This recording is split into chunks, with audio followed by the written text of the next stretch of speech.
5ই আগস্টের পর এখনও সাভার, আশুলিয়া ও ধামরাই থানার কার্যক্রম ঢিলেঢালাভাবেই চলছে। ট্রাফিক ও হাইওয়ে পুলিশের তৎপরতা নেই বললেই চলে। এখনও ভোগান্তি কমেনি সাধারণ মানুষের। সাভার থানার সামনে থেকে আরও জানাচ্ছেন প্রতিনিধি কামরুজ্জামান। 6 মাস পার হয়েছে অন্তর্বর্তী সরকারের 5ই আগস্টের পর থেকে এখন পর্যন্ত সেখানে যে কার্যক্রম ঢিলেঢালাভাবে চলছে। সাভার থানার সামনেই আপনি আছেন। থানার যারা আছেন, যারা সংশ্লিষ্ট, যারা কাজ করছেন, তারা আসলে এই বিষয়গুলোকে কিভাবে দেখছেন বা তারা এর ব্যাখ্যাগুলো কিভাবে দিচ্ছেন? কবিতা, আমি এই মুহূর্তে রয়েছি একদম সাভার মডেল থানার সামনেই কিন্তু রয়েছি।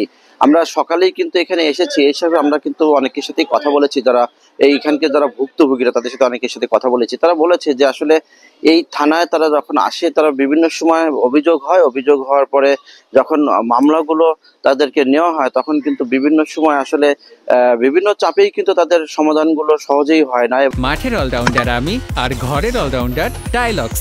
টাইলক্স টয়লেট ক্লিনার, ক্লিন মানেই টাইলক্স। এবং এখানে কিন্তু আসলে সাভারটা কিন্তু একটা ব্যাপক এরিয়া, এবং সাভার, ধামরাই, আশুলিয়া, এটা বলা চলে যে 3টা আসন কিন্তু এখানে, এবং 3টি থানা। এবং আপনারা জানেন যে 5ই আগস্টের দিন কিন্তু এই সাভার থানায় কিছুটা কাজের ব্যাহত হওয়ার একটা কারণ আমরা দেখেছি, যে সাভার থানায় কিন্তু এই 3টি থানায় কিন্তু আগুন দেওয়া হয়েছিল এবং পুড়িয়ে ফেলা হয়েছে, এবং অনেক স্থাপনা কিন্তু ভেঙেও ফেলা হয়েছিল। আমি আপনাদের একটু দেখাই যে আমার পেছনে কিন্তু আপনি দেখতেই পাচ্ছেন যে এই স্থাপনাগুলো কিন্তু পুড়িয়ে ফেলানো হয়েছিল, ভাঙা ছিল।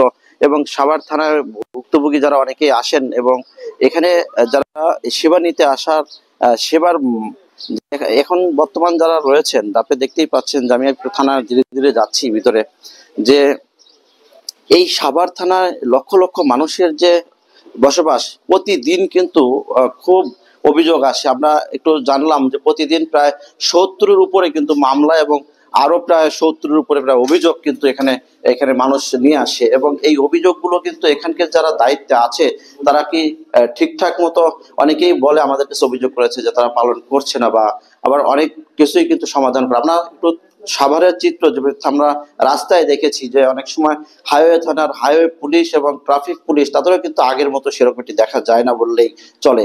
এবং আমরা আরেকটা বিষয় আপনাদেরকে জানিয়ে রাখি, আমরা এখানকার তথ্য নিয়েছি যে মামলার যে বিষয়গুলো, এটি কিন্তু এখানকার যারা দায়িত্ব রয়েছেন, যে ওনারা আমাদেরকে জানিয়েছেন যে মামলার যে এতগুলো মামলা প্রতিনিয়তই হয়, আসলে সবগুলো মামলা প্রতিদিনই কিন্তু কার্যক্রম পরিচালনা করা কঠিন হয়ে দাঁড়ায় বলে আমাদেরকে জানিয়েছে।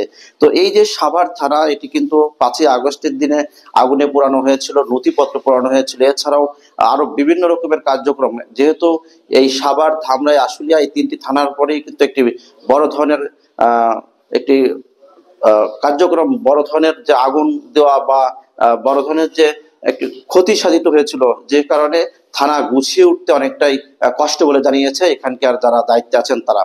এবং এই ছিল সর্বশেষ আমার কাছে সাভার থানার ভিতর থেকে। আমরা ফিরে যাচ্ছি স্টুডিওতে। কবিতা।